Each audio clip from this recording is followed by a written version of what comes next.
안녕하세요. 일본의 소식을 쉽고 빠르게 간추려서 전해드리는 오늘의 일본입니다. 5월 14일 목요일 오전 뉴스 보내드리겠습니다.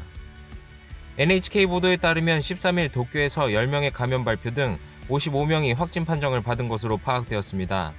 일본 내 감염이 확인된 사람은 16,103명이며 요코하마항 크루즈선을 포함하면 총 16,815명이 감염된 것으로 파악되었습니다. 이로써 신규 확진자는 4일 연속 100명을 밑돌았습니다. 이날 사망자는 도쿄에서 7명, 카나가와에서 3명, 홋카이도와 교토 각각 2명 등 총 18명으로 일본 내 감염이 696명, 요코하마항 크루즈선 승선자를 포함하면 전체 709명으로 파악되었습니다.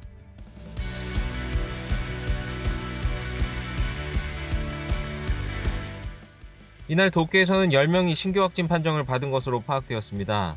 20대에서 60대까지 남녀 총 10명의 감염이 확인되었으며 이 중 4명이 감염 경로가 파악이 되지 않거나 조사 중이며 나머지 6명은 기존 감염자의 밀접 접촉자인 것으로 알려졌습니다.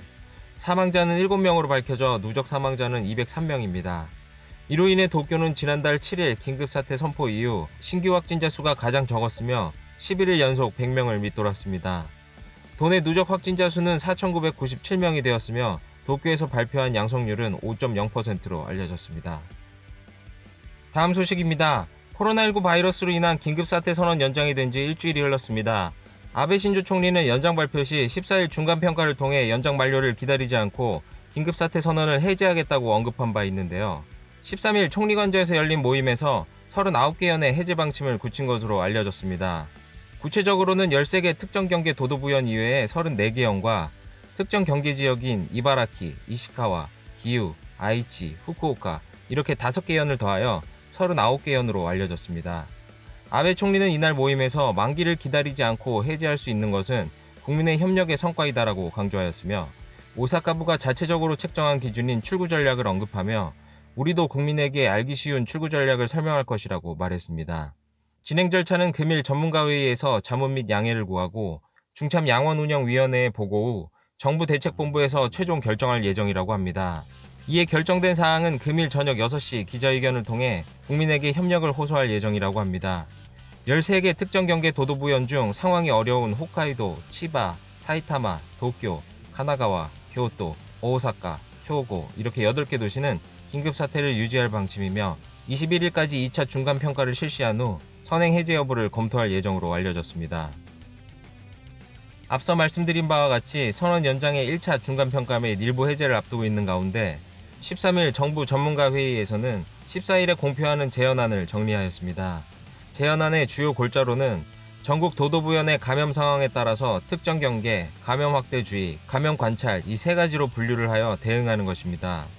먼저 특정 경계 지역을 살펴보면 사람 간 80% 접촉 삭감, 특별조치법에 따른 이벤트나 라이브하우스 등은 자제, 공원, 박물관, 도서관 등은 감염 방지책을 취하면 개방이 가능 등 기존과 동일하며 여기에 새로운 지표가 추가되는데 최근 한 주에 인구 10만 명당 누적 감염자, 감염 경로 불명자의 비율, 중증 입원 환자의 추이 등으로 종합적 판단을 한다고 합니다.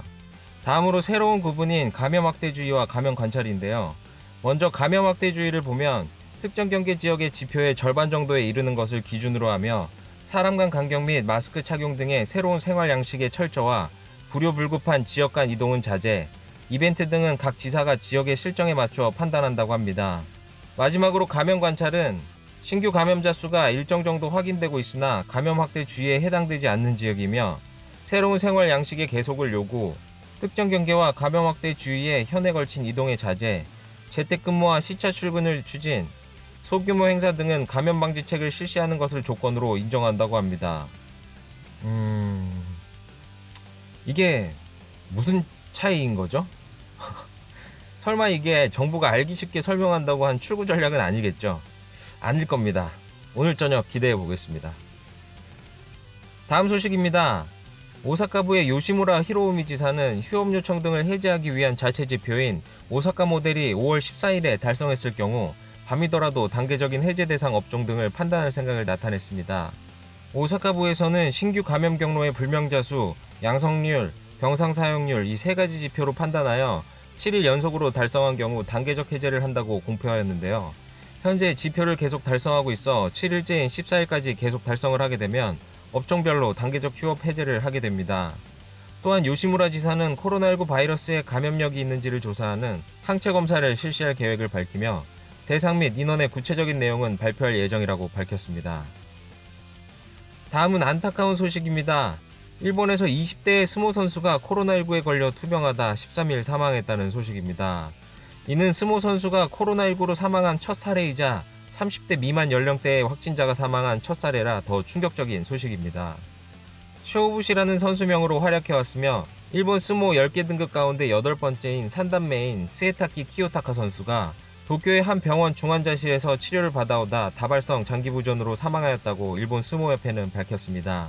스에타케 선수는 지난달 4일 38도의 발열 증세가 나타났지만 보건소로부터 제대로 검사를 안내받지 못하고 입원할 병원도 찾지 못해 나흘 이상 헤맸으며 증상이 시작된 지 5일째 혈담이 나와 겨우 구급차로 대학병원에 이송되었습니다. 하지만 지난달 19일부터 병세가 악화되어 다발성 장기부전으로 13일 사망하였습니다. 고인은 기존의 지병으로 당뇨를 앓아왔지만 젊은 나이에 초기에 적절한 치료를 받지 못하고 사망한 것에 대해 많은 사람들에게 충격을 주고 있습니다.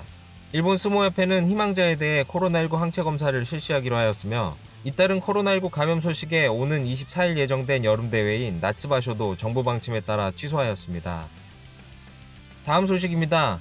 소비자청의 이토오 아키코 장관은 13일 온라인 기자회견에서 가족 중 한 명이 코로나19 바이러스의 감염으로 밀접 접촉자로서 12일부터 2주간의 자택대기를 하고 있다고 밝혔습니다. 현재 이토 장관은 발열 등 증상은 없으며 PCR 검사를 받을 예정은 없다고 합니다. 또한 직원의 감염자는 없다고 밝히며 집무실과 간용차 등의 소독을 완료하였고 자택 대기 중에 회견 및 공무는 온라인으로 진행할 방침이라고 밝혔습니다.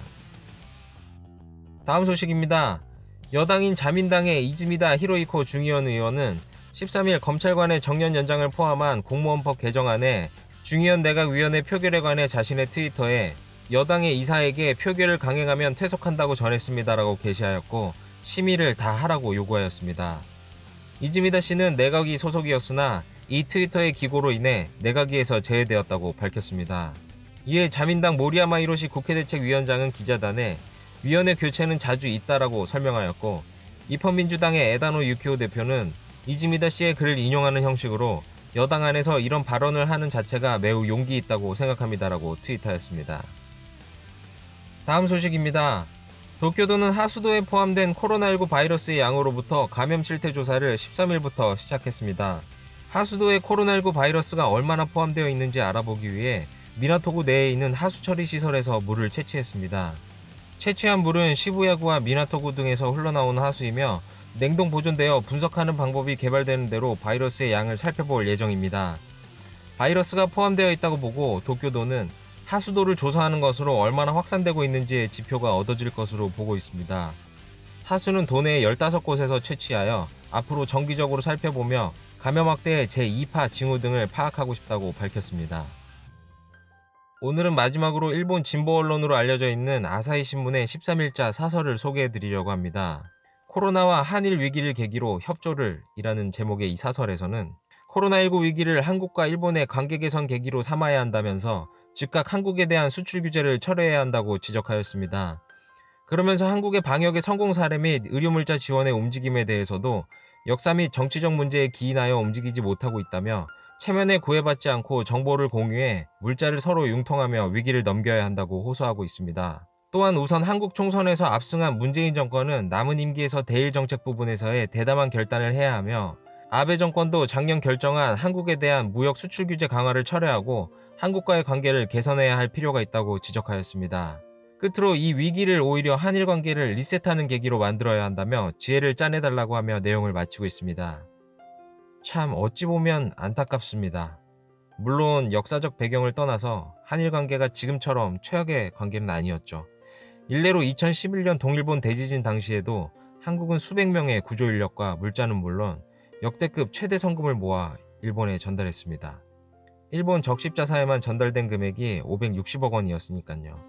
하지만 이럼에도 불구하고 작년 일본의 수출 규제 카드 등 양국의 관계는 악화일로에 있습니다. 이 사설의 논조인 서로 양보하고 아시아를 대표하는 국가로서 이 위기를 잘 해결해 나가기 위해서는 매번 정권 위기 때마다 꺼내는 혐오과 반한, 한국 때리기가 아닌 진심 어린 마음이 아닐까 싶습니다. 오늘의 일본 소식은 여기까지입니다. 한 주의 절반이 지난 목요일입니다. 오늘 하루도 좋은 하루 되시길 바라겠고요. 저는 또 새로운 소식을 가지고 찾아뵙도록 하겠습니다. 시청해주셔서 감사합니다. 이그저튜브였습니다.